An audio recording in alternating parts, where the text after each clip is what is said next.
Vote দিন ইসলাম ও ন্যায়ের পক্ষে, কারণ ভোট একটি আমানত। আপনার ভোট শুধু রাজনৈতিক অধিকার নয়, বরং এটি এক ধরনের দায়বদ্ধতা। একজন মুসলমানের উচিত এমন প্রার্থীকে ভোট দেওয়া যিনি আল্লাহ ভীরু ও নীতিনিষ্ঠ, যিনি সততা, ইনসাফ ও জনসেবাকে অগ্রাধিকার দেন, যিনি ইসলামী মূল্যবোধ ও সামাজিক ন্যায় বিচার প্রতিষ্ঠায় সচেষ্ট, যিনি সন্ত্রাস, দুর্নীতি ও অনাচার থেকে অনেক দূরে। একটি জাতি কাদের নেতৃত্বে যাচ্ছে তা নির্ধারণ হয় জনগণের ভোটে।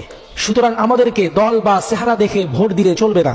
আমাদেরকে ভোট দিতে হবে যার চরিত্র ভালো, আদর্শ ভালো, কর্ম আছে এমন ব্যক্তিকে। ইসলামী আদর্শে বিশ্বাসী দল ও প্রার্থীকে সমর্থন দিন। ভোট দিন যারা সমাজে শান্তি নেয় ও আল্লাহর সন্তুষ্টি অর্জনে কাজ করে। ভাই ও বোনেরা, আপনারা কোরআন ও হাদিস মানলে আলেমদের কথা শুনতে হবে, নয়তো দেশটা আবারও শকুনের হাতে চলে যাবে। জামায়াতে ইসলাম একটি শান্তিময় সুশৃঙ্খল রাজনৈতিক দল।